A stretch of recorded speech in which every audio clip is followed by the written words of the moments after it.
سلام. امروز قراره با هم یه سفر خیلی عمیق به دل تاریخ داشته باشیم. یعنی به دورانی که داستان ما انسان‌ها تازه داشت شروع می‌شد. عصر سنگ. می‌خوایم ببینیم چطور اولین جرقه‌های خلاقیت تونست راه رو برای شکلگیری تمدن هموار کنه. خب این یه سوال اساسیه نه؟ وقتی هیچ کتاب و تاریخ نوشته شده‌ای وجود نداره، ما چطور میتونیم بفهمیم تو ذهن انسان‌هایی که ده‌ها هزار سال پیش زندگی می‌کردن چی می‌گذشته؟ جواب دقیقاً همینجاست. توی همین نشونه‌هایی که از خودشون به جا گذاشتن. روی دیوارهای غارها، توی مجسمه‌های کوچیک سنگی و حتی بناهای عظیمی که با دست خالی ساختن.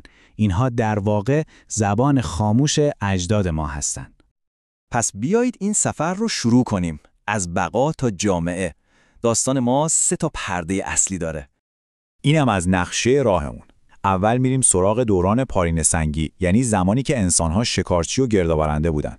بعد یه سر به دوران میانه سنگی میزنیم که یه جورای دوره گذار بود و در نهایت به دوران نوسنگی میرسیم، جایی که انقلاب کشاورزی همه چیزو زیر و رو کرد. 2.5 میلیون سال. یه لحظه به این عدد فکر کنید. واقعا سرگیج‌آوره. این گستره وسیع دوران پارینه سنگی یعنی بخش خیلی خیلی بزرگی از تاریخ بشر. داستان خلاقیت ما دقیقاً از همینجا شروع میشه. خب پرده اول، دنیای شکارچی. اینجا میخوایم درباره هنر پارینه سنگی صحبت کنیم. یعنی زمانی که خلاقیت فقط برای زیبایی نبود، بلکه یه ابزار حیاتی برای بقا بود. مهمترین چیزی که باید بدونیم اینه که این نقاشی‌ها و مجسمه‌ها صرفاً برای دکوراسیون نبودن. برای انسان اون دوره اینا ابزارهای جادویی بودن. اونها باور داشتن با کشیدن تصویر یک حیوان میتونن بر اون حیوان در دنیای واقعی مسلط بشن و شکار موفقی داشته باشن. سفرمون رو از غار شگفت‌انگیز لاسکو توی فرانسه شروع می‌کنیم. دیوارهای این غار پر از تصویر گاوهای وحشی و اسب‌های در حال حرکته. چیزی که واقعاً آدم رو میخکوب میکنه اون حس بی‌نظیر حرکت و انرژی توی نقاشی هاست. انگار همین الان دارن از روی دیوار میپرن بیرون. حالا از فرانسه میریم به اسپانیا، غار آلتامیرا. اینجا فضا یکم متفاوته. به جای اون همه جنب و جوش، اینجا با گاومیشای کهاندار باشکوهی روبرو میشیم که با آرامش و قدرت روی سقف غار نقاشی شدن. اینا نماد قدرت محض طبیعت هستن. اما شاید شگفت‌انگیزترین همشون غار شووه باشه. این یکی دیگه واقعاً قوانین بازی رو عوض میکنه. نقاشی‌های اینجا حدود 30,000 سال قدمت دارن، ولی از نظر تکنیک و جزئیات اونقدر پیش رفتن که کل تصور ما رو از توانایی‌های انسان‌های اولیه به چالش میکشن. ولی هنر پارینه سنگی فقط نقاشی روی دیوار غارها نبود. یه شکل دیگه‌ای از هنر هم وجود داشت. مجسمه‌های کوچیکی که به وینوس معروف شدن. اینها طلسم‌هایی برای باروری و بقا بودن. یه جورایی نماد امید به تداوم نسل در یک دنیای خیلی سخت. معروف‌ترینشون هم همین ونوس ویلدورفه. ویژگی‌های اغراق‌آمیزش رو ببینید. صورت یا پاهای مشخصی نداره چون مهم نبودن. تمام تمرکز روی اعضایی که به زایش و باروری مربوط میشن.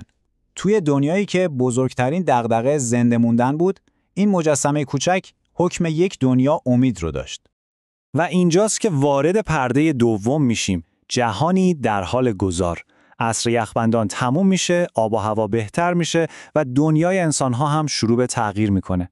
این دوره یعنی عصر میانه سنگی مثل یک پل میمونه بین دنیای شکارچیای قدیم و کشاورزهای آینده. این تغییر رو خیلی واضح میتونیم توی هنر این دوره ببینیم. ببینید تو هنر پارینه سنگی همه چیز حول محور حیوان بود. اما حالا تو دوره میانه سنگی قهرمان داستان عوض میشه. برای اولین بار خود انسان میاد وسط صحنه. ما آدم‌ها رو به صورت گروهی میبینیم که دارن با هم شکار میکنن یا مراسمی رو اجرا میکنن. تمرکز از حیوان به جامعه منتقل شده. و میرسیم به پرده سوم و انقلابی ترین دوره عصر سنگ، عصر نوسنگی. اینجا دوره‌ایه که انسان‌ها دیگه فقط به طبیعت واکنش نشون نمیدن، بلکه شروع میکنن به شکل دادن به اون. و این یعنی تولد معماری. این اتفاقا مثل دومینو پشت سر هم افتادن و تمدن رو ساختن. یعنی چی؟ یعنی کشاورزی باعث شد غذای اضافی به وجود بیاد. غذای اضافی باعث شد مردم بتونن یک جا ساکن بشن و یک جانشینی بهشون این فرصت رو داد که برای ساختن چیزهای بزرگ و موندگار با هم همکاری کنن. فقط به این دستاوردهای فوق‌العاده نگاه کنید. گوبکلی تپه در ترکیه، معبدی که هزاران سال قبل از اهرام مصر ساخته شده، یا اریحا در فلسطین، یکی از اولین شهرهای دیوارکشی شده دنیا، و اسکارابری تو اسکاتلند، یه روستای کاملا سنگی که انگار همین دیروز ساخته شده. اینا فقط ساختمون نیستن، اینا نشونه‌های یک سازماندهی اجتماعی پیچیده‌اند. و البته نماد بیچون و چرای معماری نوسنگی استونهنج در انگلستانه. استونهنج فقط یه سری سنگ روی هم چیده شده نیست. این بنا یک سند فوق‌العاده از مهندسی پیشرفته، سازماندهی عظیم اجتماعی و باورهای عمیق نجومی سازندگانشه. بیایید یه لحظه به ابعاد این پروژه فکر کنیم. حلقه داخلی استونهنج از حدود 80 تا سنگ غول‌پیکر ساخته شده که بهشون سنگ‌های آبی میگن.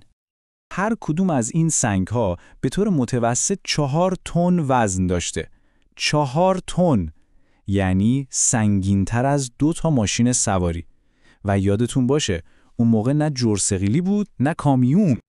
و حالا نفساتون رو حبس کنید، چون این بخشش واقعاً باور نکردنیه. این سنگ‌های 4 تانی رو از معادنی در ویلز، یعنی از فاصله 385 کیلومتری آوردن. تصور کنید چه سطح بالایی از همکاری، برنامه‌ریزی و اراده جمعی برای چنین کاری لازم بوده. خب با همه اینها داستان عصر سنگ چه ربطی به ما در دنیای امروز داره؟ این پژواک‌ها چی میگن؟ وقتی عمیق‌تر نگاه می‌کنیم می‌بینیم اون انگیزه‌های اصلی، یعنی میل به خلق کردن، نیاز به زندگی در کنار هم، کنجکاوی درباره ستاره‌ها و جهان و آرزوی ساختن چیزی که بعد از ما هم باقی بمونه، دقیقاً همون چیزهایی هستن که امروز هم ما رو به جلو میبرن. ریشه‌های ما در همین دوران شکل گرفته. نیاکان ما در عصر سنگ با ساده‌ترین ابزارها چیزهایی ساختن که برای ابدیت باقی بمونن. اونها با سنگ یه طرح اولیه برای آینده بنا کردن و این یه سوال مهم رو برای ما باقی میذاره. طرحی که ما امروز داریم برای آینده میسازیم چیه؟ قرار از ما چی باقی بمونه؟